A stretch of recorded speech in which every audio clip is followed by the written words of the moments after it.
Welcome back. My name is Brandon. I recently picked up a gas-powered air compressor so I can do mobile arc gouging and plasma cutting. During that episode, you guys gave me a lot of suggestions in the comments, and today we're going to do just that. We're going to do some upgrades. Stick around. This is a gas-powered air compressor that I just picked up, guys. It runs like a top. If you want to see that video, I'll have a link up above and down below. During that episode, we came up with a few things that we needed to do. One was I wanted to upgrade these regular nuts to a nylon locking nut so that it prevents any vibration. You guys talked about upgrading these wheels into a bigger size wheel so that it'll be better for off-road. I think we're going to do that today as well. And we had an issue with the belt tension. The way you do that is you loosen a couple of these bolts on this side, and there's two more on this side. Then you end up taking a screwdriver and jamming it down in here. It's just really difficult. This bolt that you see right here is actually an oil drain plug, and there's one on the other side. So your suggestions prompted me to create a adjustable setup that we can adjust the belt by hand, put on some larger wheels, and replace some of this hardware. So today we're going to be doing some welding and fabrication, and we're going to have to do some disassembly on this brand new unit. You can see this guard got smacked pretty hard too in shipping. One of the first things that we're going to do is remove this belt guard so that we can actually get to the back side of the motor so we can do some welding on it. We're going to have to unbolt the motor. We're going to unbolt the air compressor. It's got a bolt down in here that we got to take off to get this guard off. And there's another one on this side.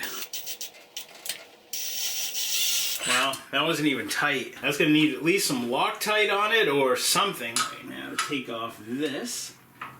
Those are fairly tight. We'll probably replace this with a nylon locking nut as well. I'm a huge fan of those nylon locking nuts. Just keeps things from vibrating, especially on equipment like this.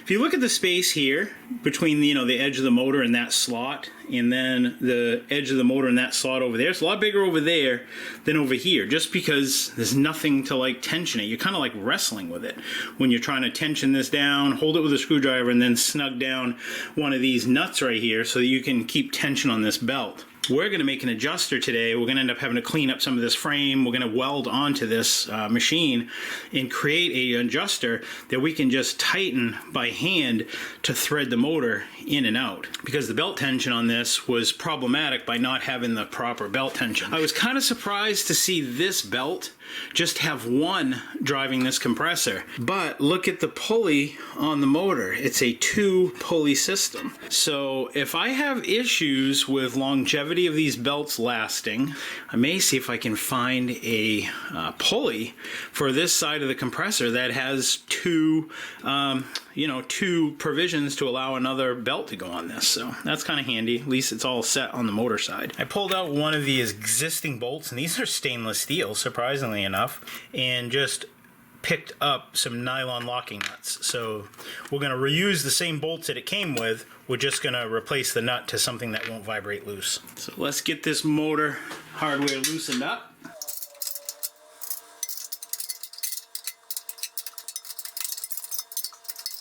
So the motor's all the way back, making this belt as short as it could be. So we need to make our adjuster so that it will allow the motor to have the shortest possible belt that we could put on it.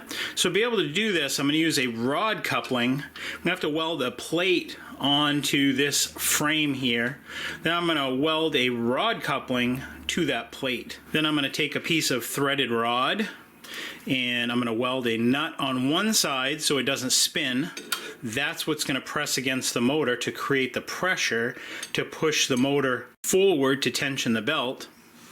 I'll cut this to length, weld a nut on the other side, and then weld a short little T-handle on it so we can adjust the tension by hand. It's going to be a little tight getting in here because we're going to have to clean off some paint. We're going to have to wrap this because this gas tank is filled with gasoline. You don't want to drain the tank because vapors explode, gasoline won't, so don't allow any room for vapors and should be all set. So we'll just be real careful, and we're going to MIG weld this. One other thing I wanted to bring in and show you. If you look at that bracket, how it's welded on down at the end, that connects to the frame of the compressor.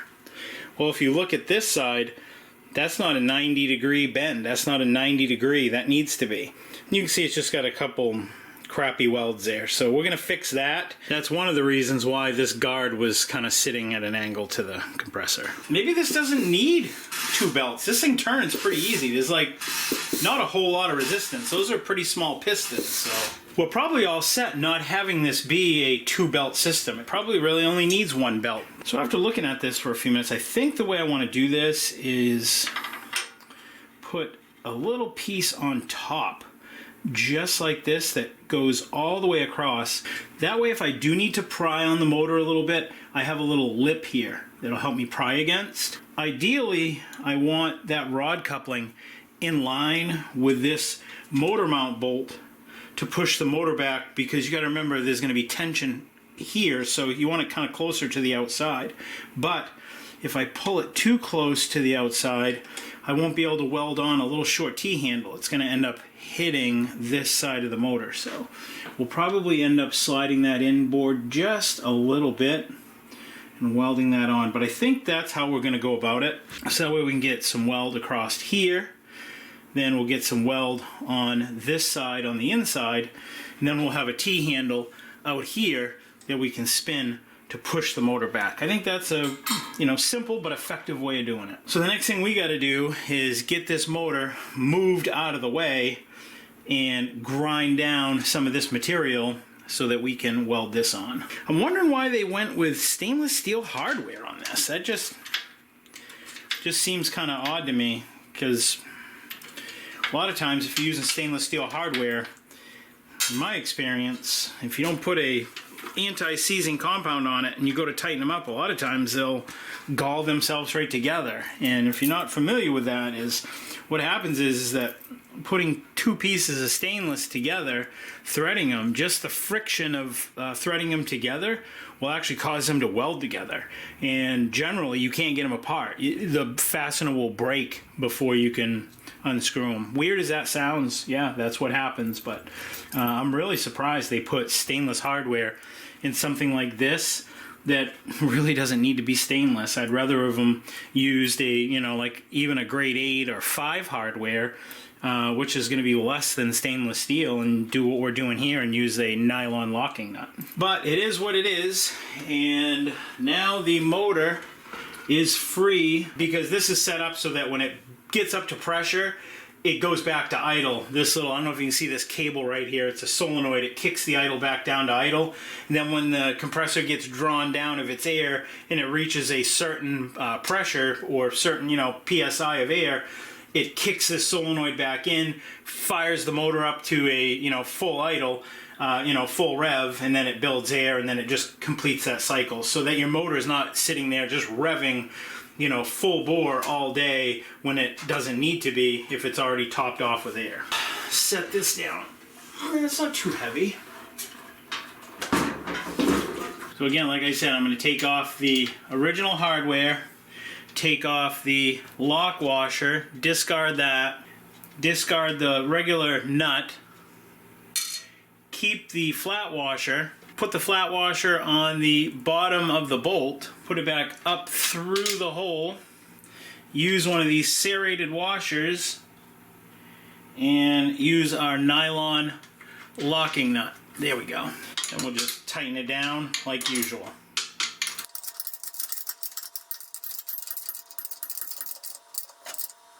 Then, just for the heck of it, I will throw a straight edge on this and just kind of sight down this edge here to see if we're running straight and parallel. We're close.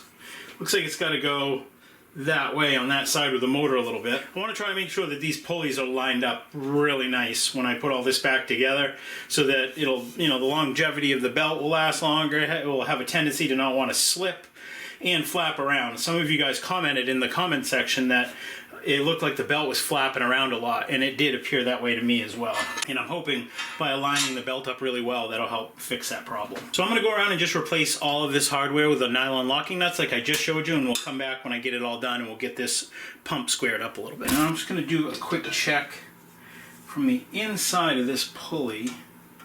Hold a straight edge against that. And then I'll measurement to the side of these motor mount holes. I think that would be a good, accurate representation of whether or not this pulley is in alignment with the motor mounting plate. Yep, there you go. There. I just ended up having to loosen this one a little bit and bump this side of the motor over just a little bit to get it in perfect alignment to these slots right here. Tension this one up a little bit and then do the same thing on the other side and just double check it, make sure we didn't lose our measurement. Looks good. Nice and parallel. That pulley is running parallel with these adjustment slots on the motor. Alright, the next thing we got to do is get this area all along here ground back so we can get some weld on it. We got to cover over this motor because we don't want any sparks igniting anything. So I'll just throw a welding jacket over it and that should be just fine. I talked about this in a past episode. I just picked up these Milwaukee safety glasses at Home Depot. You older folks like me will appreciate this.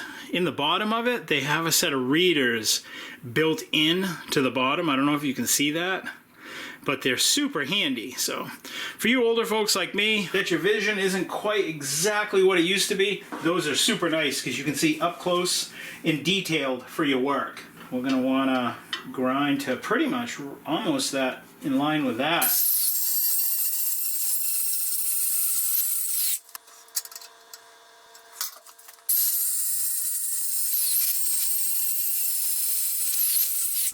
There, that'll work out nicely. I just built this clamp rack in a recent episode and I love it. It just makes organizing and getting my clamps so handy.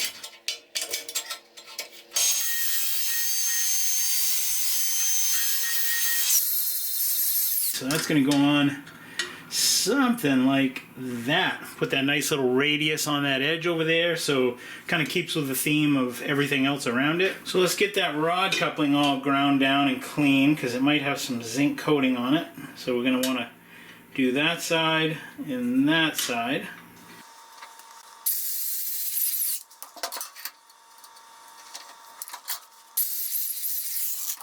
We want to make sure that our adjustment is not going to be in the way of this. We can't have it hit that. We'll make a little mark. So from the center of the mounting area to the edge of the oil drain bolt is that distance right there. Now we'll transfer that dimension over so we don't interfere when we weld on our coupling.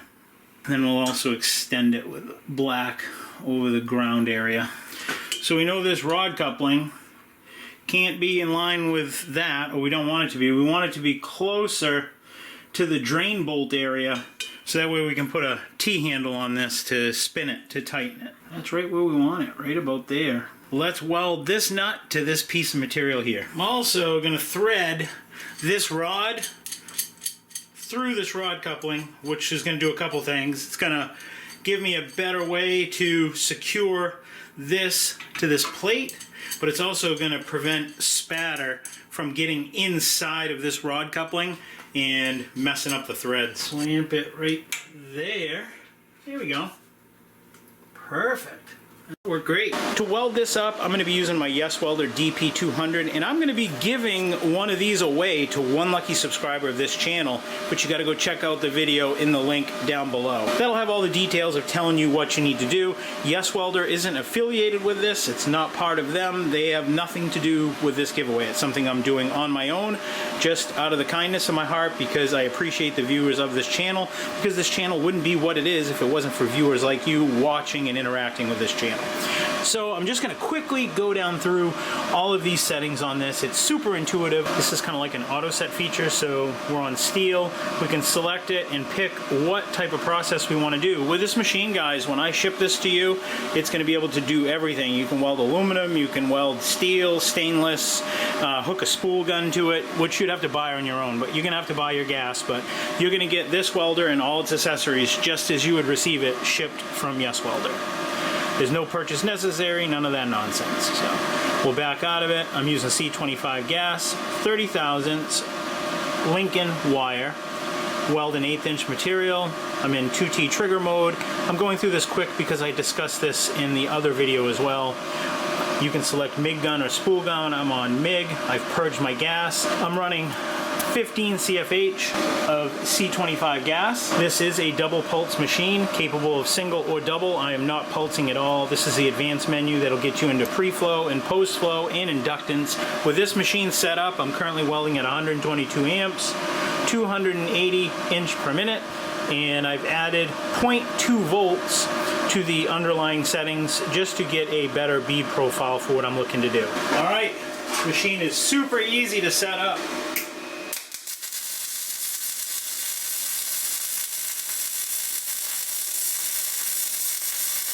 Alright, and I will bring you in and show you this after I weld the other side. And if you want to see how I made this fabrication table, and I made these fabrication clamps, made all this stuff, I have a detailed series of all of this stuff, and I'll have a link to that as well. I like to share this stuff because it just makes your life in the workshop so much easier. It's easy to do, it doesn't cost a whole lot of money, it just takes a little bit of time, and you can have some really nice fancy stuff and save thousands of dollars versus buying it. I even created a template to show you how to drill all of these holes without guessing. It makes it super easy and it's fast.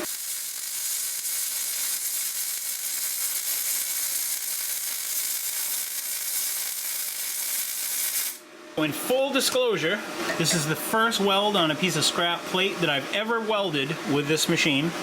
This is the second, this is the third. The one on the back side of this clamp is the fourth, and this is the fifth. I am super happy how that came out. That looks really good.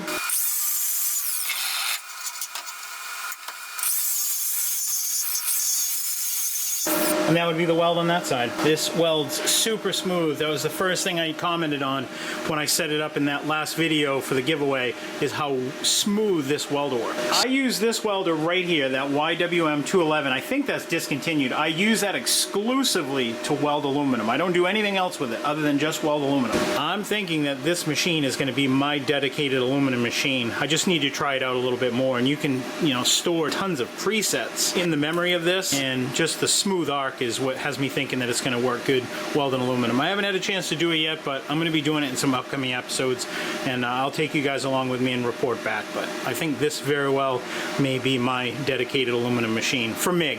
Often when you weld a nut like this, what can happen is that this weld can distort the nut, making threading things in and out difficult. I'm having a hard time turning it past like 10 threads, so I'm going to run a tap down through this to make it that much easier. Alright, I got a 3/8 coarse tap in my drill, and we're just going to run it down through gently. Put some cutting fluid into it.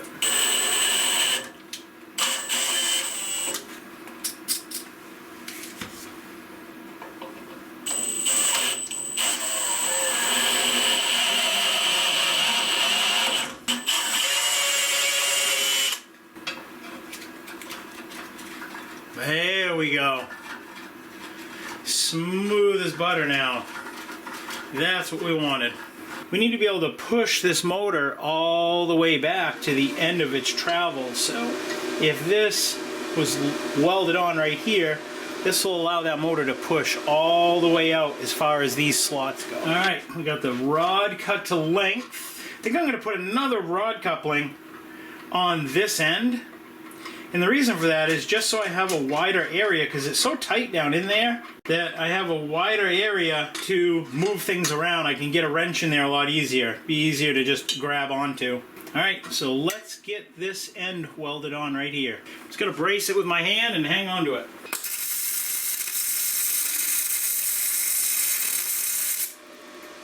And we'll just grind that flat on the end. While I'm right here, might as well weld the other side.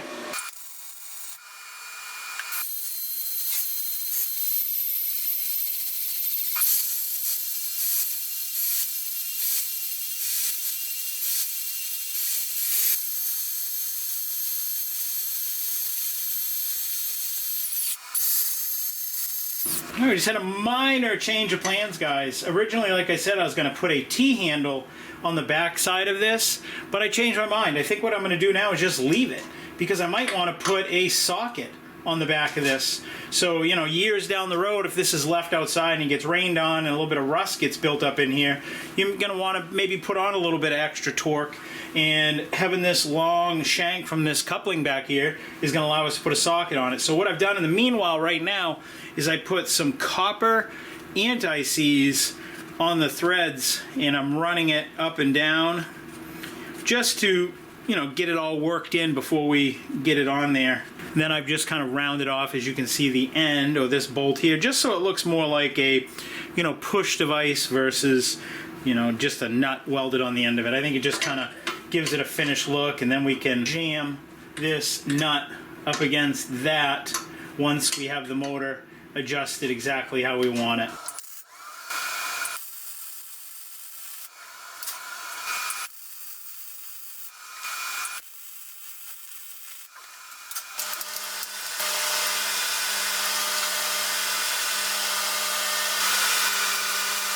Now while that paint's drying, I want to finish this. So you can see how this is like way off. It's not even close to being a 90 degree. And stuff like that drives me insane. So if you look at it this way, it's probably easier to see. You can see that that's not even anywhere near parallel to that guard. I'm gonna cut these little 2 tack welds off, do a lot better job, and this side is square, but we're gonna add some more weld to this side also, because I'm sure those will probably vibrate loose too at some point. Kind of automatically just snapped into place. It wanted to be straightened out. Now if we want to change the settings on the machine, it's literally this easy. Just rotate this dial to get back up to your material thickness, press in on this, select down to, let's say, 18 gauge. Select it, push it in. Now I'm just going to rotate down onto pulse, and we're going to pulse weld this. And we will do a dual pulse. Let's select that on.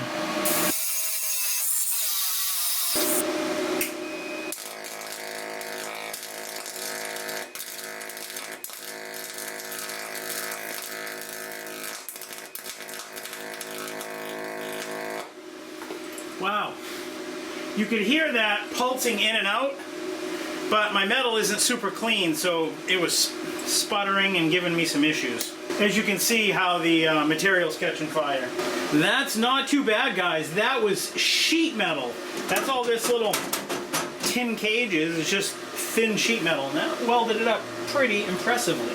Dirty metal and, you know, whatever else, but plus me getting used to this welder, but for my first attempt at it, I'm super happy with that. It didn't blow through. I've cleaned up this other side. Let's give this side a go.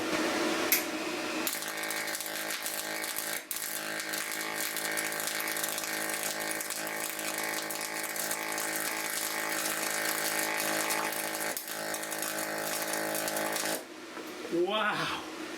That's my first time ever messing with dual pulse, and look how good that looks. I think that looks really nice. Like I said, that's sheet metal that I'm welding onto, and that's my second time ever doing it, especially with this welder. So super thin metal, guys. Like I said, that's sheet metal. So I got the motor all set back on here with our upgraded hardware. Everything's just loose, obviously, so it can be adjusted. So we're gonna get the belt on it now, and we'll try out our new tensioning device and see how that thing worked. I'll just start tightening it, and you can see how it's pushing against the case of the motor, which is going to tighten the belt. So easy. Now it's just a one-handed job to tighten this belt. Now if you look here, I'm taking this straight edge and putting it against the pulley. You can see how the motor has to move. You see how there's a gap here, but it's actually in that way, so it's telling me that this motor needs to shift over like that to be in perfect alignment here. So if you look down in there, that gap is getting tighter at that slot, which is making this belt tighter. All right, with the motor all fastened down and the lock nut locked on the adjuster and the belt all nice and tight, let's get this guard back on the motor, and it should look a lot better, a lot straighter now that we've re-welded it. I have nylon locking nuts on this hardware also, just so it doesn't vibrate. Now we got it all back together, and you can easily see now when you look down on that adjuster how it's out of the way, and it's just easy to get down into. If you put on a, you know, ratcheting wrench, or even, like I said, a regular wrench, or even a socket, it just makes adjusting this belt so much easier now. This is some more of that damage during shipping. So what I'm going to do is I'm going to shape this up with a grinder and make it look a little more consistent, just so it's not overly obvious and it's not sharp to touch, because right now it could cut you.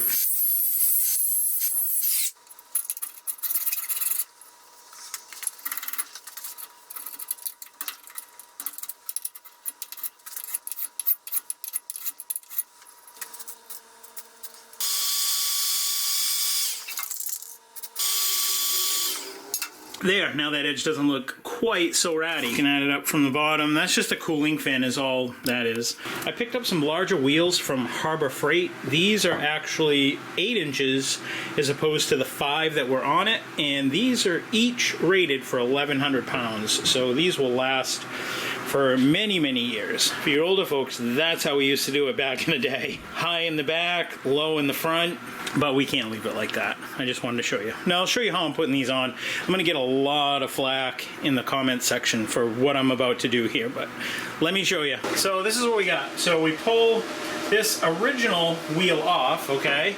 And these come with like a little hubcap on the outside. So I'm just taking a punch, knocking the hubcap off, and then that reveals the center.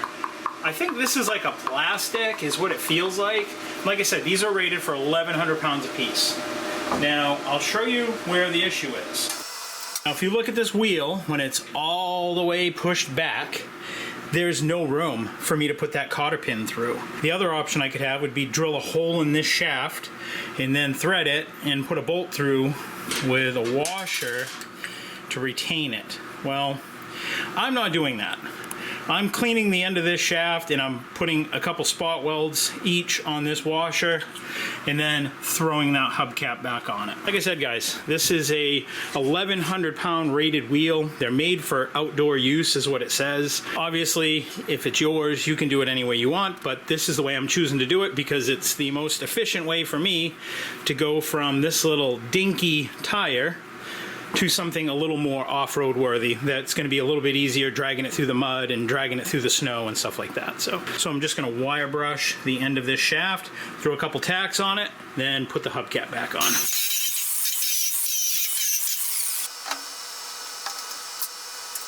And I got a water bottle close by because this paint flares up and you got to squirt it down so it doesn't catch fire.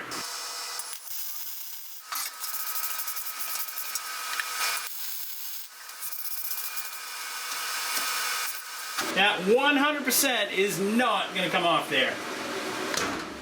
And there it is, guys. It is done, and I think that's a little more proper to use it the way I want to use it, which is going to be, you know, off-road and on job site. So I need to get this out so this thing can start making me some money. I want to thank you guys for watching. Thank you guys for tuning in. New videos every Friday, and if you're wondering about any of the tools that you see me using, I'll have links down below. Until next week, guys, I will see you then. Take care, stay safe, and God bless. And if you like what you saw, I'd really appreciate a like, a comment, and subscribe. Thanks, guys. See you next week. Bye.